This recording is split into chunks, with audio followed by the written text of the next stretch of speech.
اور لوگ کہتے ہیں بڑھاپے میں ہوں گے ابھی کیا کریں گے، یہ غلط سوچ ہے۔ یہ جب ہم کسی کے مرید ہو جاتے ہیں نا تو پھر پیر کے ذریعے ہم کیا فیضان جاری ہوتا ہے۔ جو بچے پڑھتے ہیں نا اسکولوں میں بھاگے پھرتے ہیں، میرا پین پڑھ دو، میری تختی پڑھ دو، میری یہ اسکیل پڑھ دو، اسکیچ پڑھ دو، اگر سلسلے میں آپ داخل ہو گئے نا تو خدا کی قسم بس ایک بار پیر سے دعا کر لو، زبان ان کی کھلے گی، کرم بغداد والے کا ہو جائے گا، ہاتھ ان کے اٹھیں گے، نظر مدینے والے کی ہو جائے گی۔ یہ سلسلے کی برکتیں ہوتی ہیں، تو اس کے لیے کوئی عمر مقرر نہیں ہے کہ صاحب بڑھاپے میں جا کے مرید ہو۔ مفتی اعظم ہند علیہ رحمۃ و رضوان تب مرید کرایا گیا جب آپ پیدا ہوئے تھے، اسی وقت مرید کر دیے گئے تھے۔ تو لوگ بڑھاپے کا انتظار نہ کریں ورنہ خسارے نہ رہیں گے۔ وقت ہے تو پیر بھی اچھا ہے، سلسلہ بھی سچا ہے، اور نسل بھی سچی ہے۔ اکثر کہتا ہوں اللہ معاف کرے، اب تو کچھ لوگ ایسے ہو گئے کہ چک بندی میں سید چھوٹ رہے ہیں، جن کے نہ باپ کبھی سید کہلائے نہ دادا، آج دیکھو پلیٹ اشتہاروں میں بڑے بڑے نام، اتنا سید صاحب ہے۔ تو یہ جن کی جڑ میں تلسی ہے تو ویسا لگ رہا ہے چک بندی میں چھٹ کے آ رہے ہیں نکل نکل کے۔ تو یہ اصلی اور نسلی سید ہے، یہ اس سرزمین سے آئے جہاں پہ آج بھی کربلا شریف کے تبرکات موجود ہیں۔ آج بھی بلگرام شریف وہ زمین ہے، وہ زمین بلگرام شریف ہے جہاں پہ کربلا شریف کے اصل تبرکات موجود ہیں۔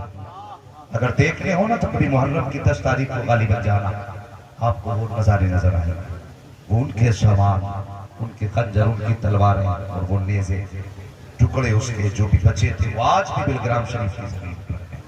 تو یہ اصلی اور نسلی سید ہے، تو خیال کرنا، جس کو بھی مرید ہونا انشاءاللہ وہ حضرت کے ہاتھ میں ہاتھ دیں گے، ٹھیک ہے جی۔ اور بس میں اپنی بات ختم کروں تو ہمیں حضور سے پیار کرنا ہے، حضور سے عشق کرنا ہے، ہمیں توڑنے کا کام نہیں کرنا ہے، ہمیں جوڑنے کا کام کرنا ہے۔ اگر کوئی پیر آپ سے کہے کہ میرا ہو کہ اس کی نہ سن، اور وہ بھی سنی صحیح العقیدہ ہے، تو سمجھ جاؤ وہ ٹھیک ہے، یہ غلط ہے۔ جو توڑنے کی بات کرے وہ صحیح نہیں ہے۔ ہمیں اس آدمی کو سینے سے لگانا ہے جو حضور کی امت کو جوڑے، اور اتنا بھی جوڑنے والا نہ ہو کہ جی ہم تو کسی کو ہی برا نہ کہتے۔ یہ بھی خطرناک ہے۔ ان کے لیے میرے مرشد سیدی سرکار تاج الشریعہ علامہ اختر رضا علیہ رحمۃ و رضوان آپ فرما گئے، آپ نے کہا تھا نبی سے جو ہوگے گا اسے خود سے جدا کر دے، ہے جو نبی کا نہیں وہ ہمارا۔ آپ بولیں زور سے، جو نبی کا نہیں وہ ہمارا۔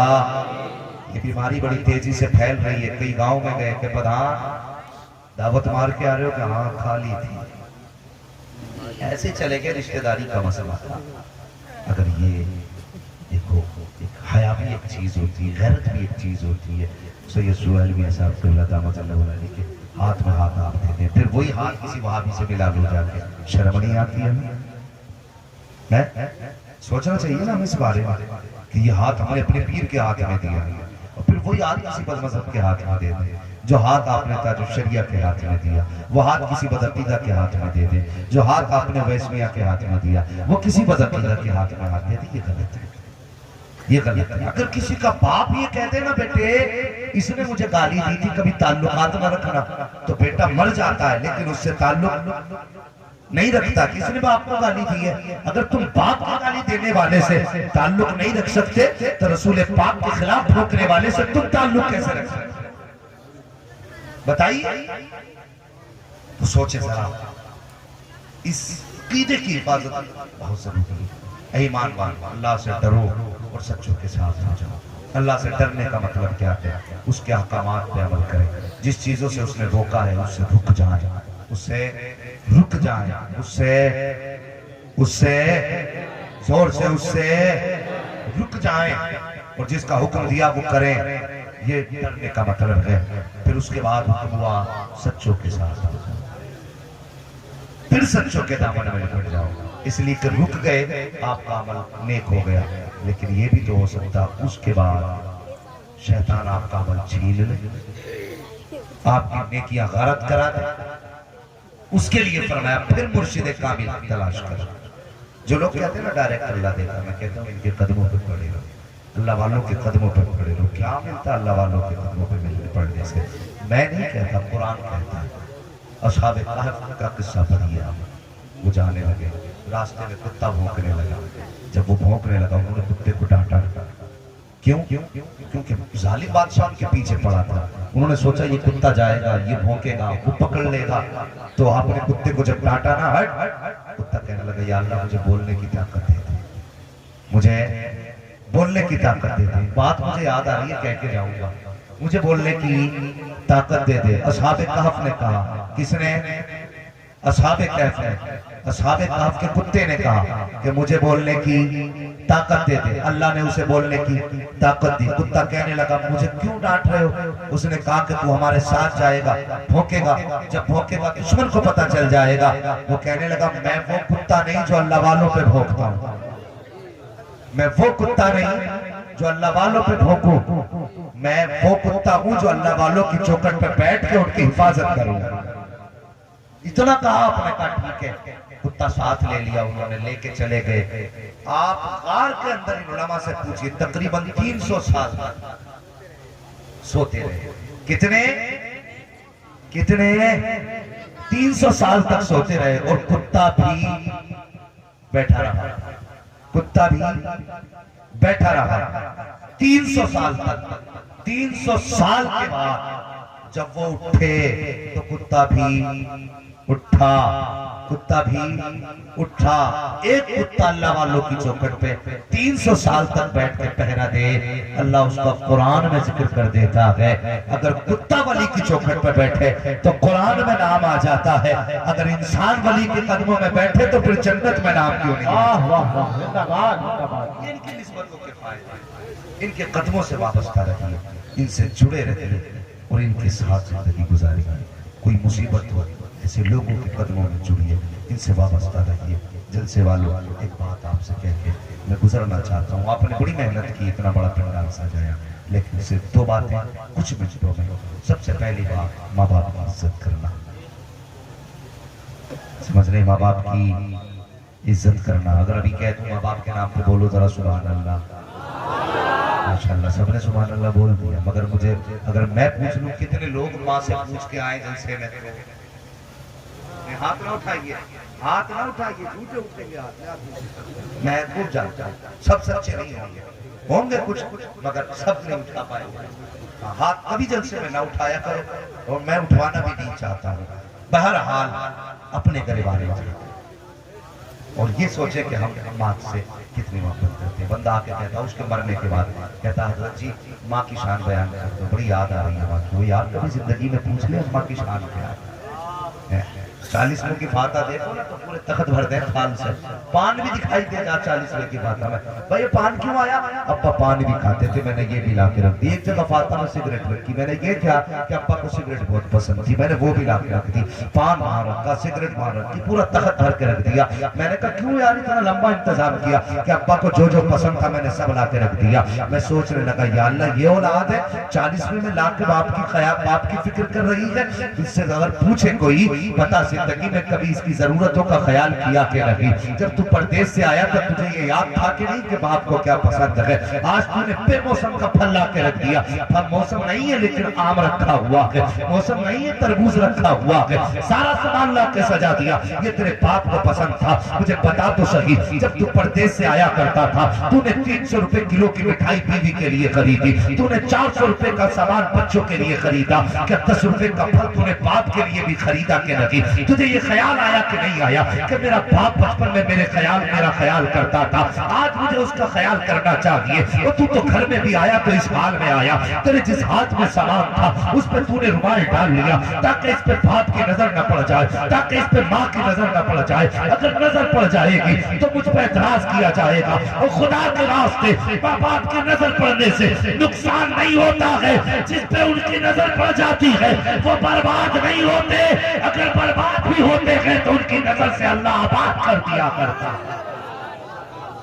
ابھی پردیس سے آیا کر تو ان کا خیال کر کے لایا کر. نعرے تکبیر، نعرے رسالت، نعرے غوثیت، زندہ باد زندہ باد. ماں کا بھی خیال کیا کر، ماں کی بھی قدر کیا کر. ماں وہ ذات ہے جس نے تجھے 9 مہینے پیٹ میں رکھا، 2 سال تجھے ہاتھوں میں رکھا، پھر 7 سال تک تجھے سینے سے لگا کے رکھا، اور اس کے بعد مرتے دم تک تجھے دل میں چھپا کے رکھا۔ ماں کی زندگی کا ایک دن بتا دے جس دن اس نے تجھے چھوڑا، ایک دن بتا دے، کوئی نہیں بتا سکتا۔ ساری زندگی او یار میں نے تو یہاں تک دیکھا، مائیں اگر موت کا وقت آ جائے، بچہ پردیس میں ہوتا ہے تو سب ماں کو دیکھتے ہیں، لیکن ماں اس بیٹے کی راہ دیکھتی ہے جو پردیس گیا ہے۔ یہ ماں کا پیار اولاد سے ہے۔ تم نے اتنا حق ادا کیا ماں کا، کبھی ہم نے پیار کیا؟ آج جلسے میں آ کے بیٹھے ہو، کبھی ماں کو ستانا، ماں کو رولانا مت، کبھی اسے تانا مت دینا، کبھی وہ تم سے سوال کرے نا بیٹے یہ چاہیے تو جواب مت دینا، پلٹ کے جو وہ کہے بس ویسے ہی کر دو۔ اگر تمہیں لگتا ہے کہ اس کو پیسے دینے سے کمی آئے گی، نہ، کبھی ماں پہ لٹانے سے کمی نہیں آتی ہے، بلکہ برکتیں عطا ہوا کرتی ہیں، برکتیں ہوتی ہیں۔ میرے حضور نے فرمایا تم اگر یہ سمجھتے ہو کہ رزق تمہاری محنت سے اترتا ہے تو یہ سوچ غلط ہے، بلکہ جو رزق تمہارے گھروں میں اترتا ہے نا، یہ تمہاری وجہ سے نہیں، تمہارے کمزوروں کے نصیب سے اترا کرتا ہے۔ اور کمزور سے مراد وہ نہیں جو چھوٹے ہوتے ہیں، کمزور سے مراد صرف وہ نہیں جو بیمار ہوتے ہیں، کمزور سے مراد وہ شخص ہوتا ہے جو خود نہیں کما سکتا ہے، اللہ اس کے نصیب سے تمہیں دیتا ہے۔ تم بوڑھے باپ کی چارپائی اٹھا کے باہر ڈالو، پھر کہو مولوی صاحب برکت نہیں ہو رہی ہے، ماں کو الگ ڈال دو، پھر کہو مولوی صاحب برکت نہیں ہو رہی ہے۔ اور اللہ اکبر جا کے دیکھو، کتنے گاؤں میں جا کے دیکھنا، ماں باپ آج بھی چھپر میں پڑے ہوں گے، اور ایسے لحاف اس کے ان کے اوپر ہوتے ہیں کہ اگر چہرے پہ ڈال لو دن میں تو لگتا بادل ہونے لگے ہیں، جس میں روشنی چھن کے گرے، ایسا لحاف ان کے حصے میں آیا جہاں سے ہوا چھٹ چھٹ کے آئے، ایسا بستر ان کے حصے میں آیا جہاں پہ ہوا نہیں تھمتی، ایسا مکان ان کے حصے میں آیا، اور وہ جوان جسے گرمی کی زیادہ ضرورت نہیں تھی، سردی سے جس کا کوئی نقصان نہ تھا، آج وہ کمرے میں پیک ہو کے سوتا ہے، ماں باپ سمجھتے رہتے ہیں، رات بھر بیٹھے رہتے ہیں۔ اگر خدا نے تجھے یہ توفیق بخشی ہے کہ تیری نظر میں حیا ہے تو آج کے بعد اپنے بستر پہ بعد میں جانا، پہلے باپ کا بستر چیک کرنا، اگر تجھے سردی لگے تو جا کے دیکھ میرے باپ کے بستر میں گرمائی ہے کہ نہیں۔ مجھے سچ بتا، جب تو سویا کرتا تھا ماں اٹھ کے چھینچے باہر دیکھتی تھی، میرے بیٹے کا پیر تو نہیں کھلا ہے، میرے بیٹے کا سر تو نہیں کھلا ہے، میرے بیٹے کے ہاتھ تو نہیں کھلے ہیں، کبھی کمبل اڑا رہی ہے، کبھی لحاف ڈال رہی ہے، مگر سچے دل پہ ہاتھ رکھ کے بتا کہ ایک رات تو نے بھی اٹھ کے دیکھا ہے کہیں میرے باپ کا بستر کہیں نیچے تو نہیں گر گیا ہے، کہیں لحاف تو نہیں سرک گیا ہے، کہیں کمبل تو نہیں اتر گیا ہے، کیا اٹھ کے تو نے بھی چیک کیا ہے ان کے پیر تو نہیں کھلے ہیں، کیا اٹھ کے تو نے بھی دیکھا ہے ان کا چہرہ تو نہیں کھلا ہے۔ وہ خدا کے واسطے سردی کا موسم ہے،